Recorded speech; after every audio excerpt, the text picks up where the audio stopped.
Hello and good morning. Morning. You have a new game? That's correct. I'm Rasmus from Mood Publishing, and this is our game, Deep Rock Galactic. Yeah. It's based on the very, very popular video game by Ghost Ship Games. And we came out with this last year on Kickstarter, and it had a massive following. Yeah. And now we're bringing the deluxe version to the world. And playing it here at Essen for the first time. Yeah, and it's your first time at Essen too. And it's even our first time at Essen. Yeah. So it has been amazing. How many players are the game for? It's a co-op game for 4 players, but you can also play it single mode because there's this popular figure from the video game called Bosco that will assist you if you play a single game. Perfect. And how long time does it take? I would say usually 1.5 hours. So it's very much intended for one mission, play together with your friends, have a lot of fun, and it doesn't take like 8 hours. And Can you give a little overview of the game? Yes, I can. Basically, you are hired by an interplanetary mining corporation called Deep Rock Galactic, and you are these really fierce space dwarfs that are on the hunt for precious minerals and other things that the mining company needs.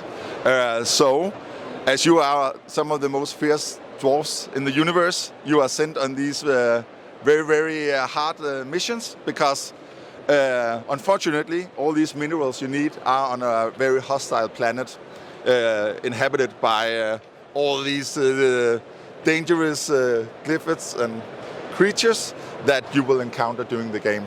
So it's basically mission control. He will give you a mission that is where you set it up on the board. And some of the cave systems, which are all these that you can see here, are the known cave system. So all these empty tiles are imagined walls. You can't go in there yet. So you have, for example, that you need to collect some of these morkite. So you land in your drop pod with your team. Could be the team is then the gunner and the scout, and we have the driller and the engineer, and they all have like different traits. Scout is fast and can jump over pits and stuff, and the driller can drill into walls. Okay, so they have special abilities. Yes, they have special abilities that each player has its own player board, where you have a primary weapon, and you will also pick a secondary weapon that you choose before you start. So you can, for example, this weapon is very good with flames, and then you can pick a secondary weapon perhaps that has other traits. Yeah. So you start, you know your mission. So as a team, you have to collaborate to get the objective done. So it's turn-based. So for example, I start, I venture out. I have 3 actions I can do. It could be move, shoot. I can use my pickaxe and other stuff. So I, for example, go out and I use my gun and get this one killed. Mm-hmm. But after my turn, you draw an event card. For example, this one says, increase swarm threat by 1. If this didn't trigger swarm, place a web splitter at the exits closest to the dwarf. There are these exits placed here. So it first says I had to move my tracker down here. Let's pretend it was here, because then it's a little more fun to show, because this is progressing this way. Okay, so you are a little bit against time in this game. If it hits one of these, it also means that it will swarm, and then you draw a card from the swarm deck. So this will then say you have to place an exploder at exit 1, and also 3 grunts, which are these small ones, at exit 2. So they are suddenly now appearing in the game and making things very hard for you. Oh, nice, nice. Little spiders. So the cards actually dictates if what happens down here, what events happen in the game, and if they activate against you as dwarves. Okay. So how it all works is it's very dice-based. You can see on the weapons, for example, the gunner, he has his minigun, and he can keep rolling, just ping with ammo and kill a lot. But the weapons are also different. For example, he might have a lot of bullets, but there are also a lot of empty spaces on the dice there. So if you throw, he would give 2 damage. These small ones only have 1, but some of the more fierce, bigger creatures, they are of course more dangerous.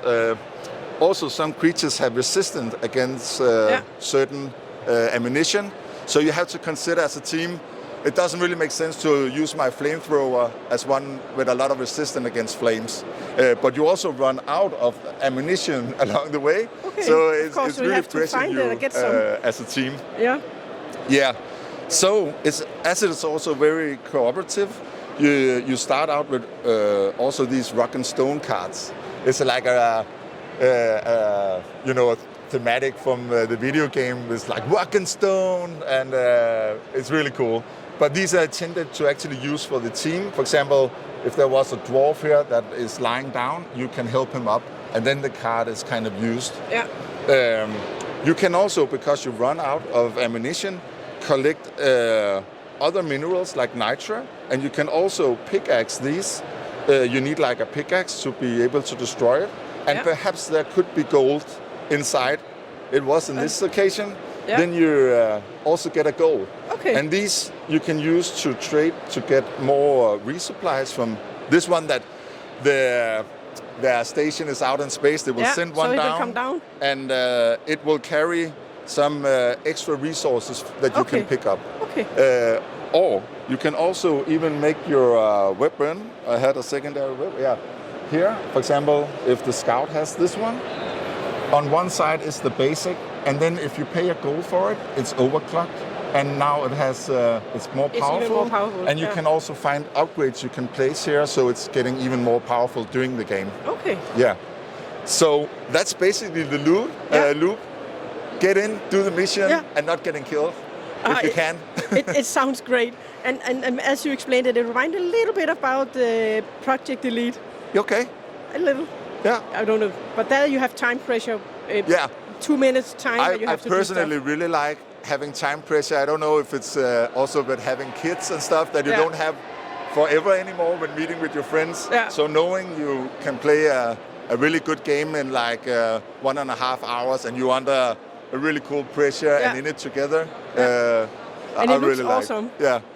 So when we came out with this, is it very much intended for these single games? Yeah. You can of course play multiple in a row. Yeah. We also have a little mini campaign mode called Deep Dive, where you carry on what you have left. Yeah. Then you pick a new mission and continue with that. Okay. But we are right now also on Kickstarter with the 2 expansions where the space rig is intended for campaign mode. Yeah. Where mission control, he also have like secondary objectives for you that you might carry out here that can help upgrade your team, because you play an assignment which are 4 missions in a row, but every time between the missions you get some warnings that will make them even harder. Okay. It could be that these now have 2 health. It can be there's not so much oxygen down here and stuff. So you really have to figure out as a team, are we that greedy that we need to go for this to get an upgrade, or don't we have time before we all die? So it also comes with completely new mission types. Yeah. For example, where you connect some pump jacks down here to a refinery. Yeah. So that's a completely different mode. And also a drill dozer escort mission where a drill dozer will blow through the game board to armor and hardstone. Okay. And then when it reaches that, it will start like drilling. Yeah. But then you had to defend it because the creatures will, of course, attack it along the way. So it gives them completely new ways of playing it, and also adding a lot of replayability. That is on Kickstarter now. We're running it right now. Yeah. But I really want to also tell about like the feature when you're exploring down here, because you need to figure out as a team your tactics, where you want to go. Yeah. For example, I could go here and pretend I roll a pickaxe, which means I can place one of these in the wall. Ooh. So I can alter the layout, of the as the team, and I can connect to these unknown caves, and so then you flip it. Them around. Yeah, and then here it then tells you where these are could be some of the objectives you need. Yeah. So you need to connect to these along the game loop, and it will also show you that there will be new stuff, like, for example, new stalagmites and which creature will spawn, and also if there's an upgrade. So suddenly there are multiple of these, so you don't really know what you have to encounter in the game. Yeah. Great. Yeah. And we of course also come with a new biome set, Yeah. which is 4 new biomes. You can play with its own hazards, Yeah. and also introducing like more boss fight. You meet the biggest enemy Okay. in the So you game. have a- Yeah, and it has its own kind of like event deck. Yeah. So when you spawn that and go for it, it will do anything it can to kill you. Yeah. And it has its attack through these cards. Ah. So it's also a different mode for the game. Awesome. Many hours you can play. I think so. Sounds like it. Yeah. Well, thank you a lot for the overview, Rasmus. Yeah, you're welcome. Thanks.